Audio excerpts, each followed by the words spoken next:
The salty air of Seaglass Cove always carried whispers of the Ruapus older than the worn fishing nets, older than the lighthouse beam that swept the dark waters. The legend spoke of a fish shimmering with captured moonlight, scales shifting like liquid pearl to catch it.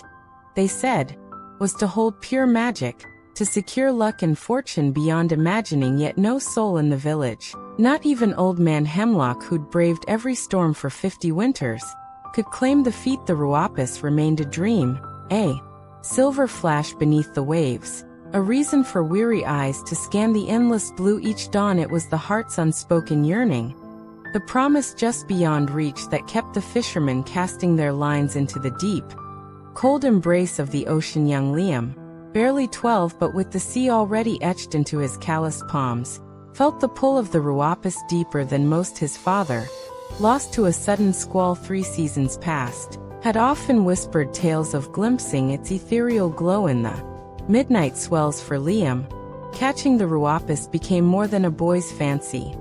It was a desperate prayer, a fragile hope that by achieving the impossible, he might somehow bridge the chasm left by his father's absence.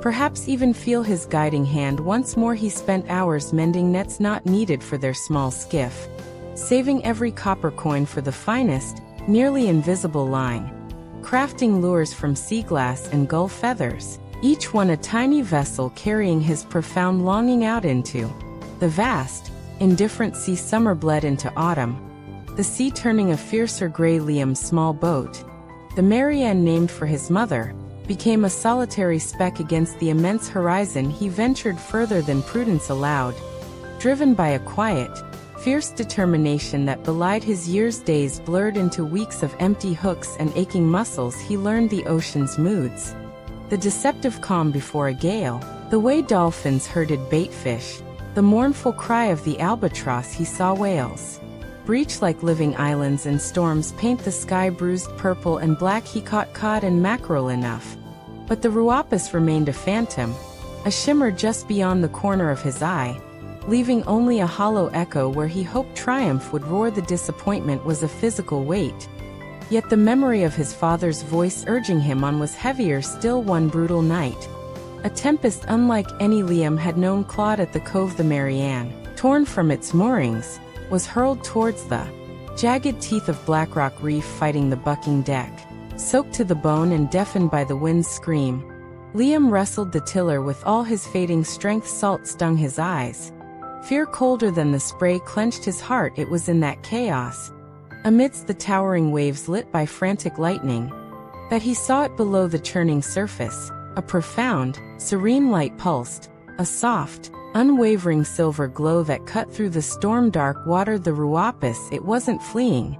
It seemed to swim alongside the beleaguered skiff, a beacon of impossible calm in the maelstrom. Its presence wasn't menacing, but profoundly peaceful, a silent companion in the heart of fury. Guided by that unearthly light, glimpsed between crashing waves, Liam found a sliver of current pushing away from the reef. With numb hands and a prayer on his lips, he steered into it. The Ruapus stayed near, its luminous form a steady guide through the labyrinth of raging water and treacherous rock. Time lost meaning when the storm finally spat the battered Marianne into the relative calm of the leeward bay. Near dawn, Liam collapsed, gasping, onto the wet planks. He looked back at the still raging sea. The silver light was gone. He hadn't caught it, he hadn't even tried, but it had caught him, in a way, saving him from the abyss. The magic wasn't in possession, it was in the witnessing, the profound, silent connection. In the face of oblivion, Liam returned to Seaglass Cove, changed. The desperate edge to his quest had vanished, replaced by a quiet reverence. He still fished, providing for his mother, but the obsession had transformed into a deep, abiding love for the sea itself. Its beauty, its fury, its mysteries. He understood now why the Ruapus remained uncaught. It wasn't a prize to be won, but a spirit of the ocean, a guardian of its fragile balance and profound wonder. His father hadn't failed by not catching it. Perhaps he, too, had understood its true nature. In the end, the fortune the Ruapus offered wasn't gold, but the invaluable gift of awe, the realization that some wonders exist not to be owned, but cherished as fleeting, Sacred glimpses into the soul of the world. Years flowed past like the tide. Liam grew tall and strong. His own face weathering like the cliffs, he became known for his deep knowledge of the currents and the fish. And for the calm wisdom in his eyes, he told the story of the storm and the Ruapus to wide-eyed children gathered by driftwood fires. His voice low and steady, he spoke not of a fish to be caught, but of a light in the darkness, a reminder of the sea's immense power and unexpected mercy. He spoke of respect, of patience, of finding magic not just in the extraordinary catch, but in the daily rhythm of the waves, the cry of the gulls, the feel of a sturdy net in your hands. The legend lived on, richer, deeper, and sometimes on the calmest, clearest nights when the moon painted a silver highway across the water.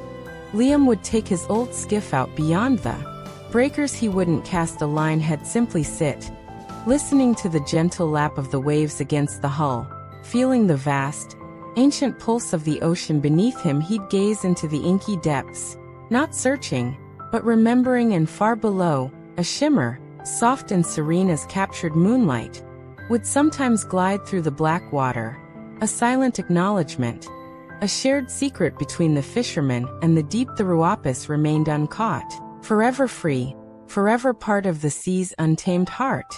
And in its freedom, it offered Liam a profound peace that filled the spaces where longing once resided. He was content, forever touched by the wonder he never held.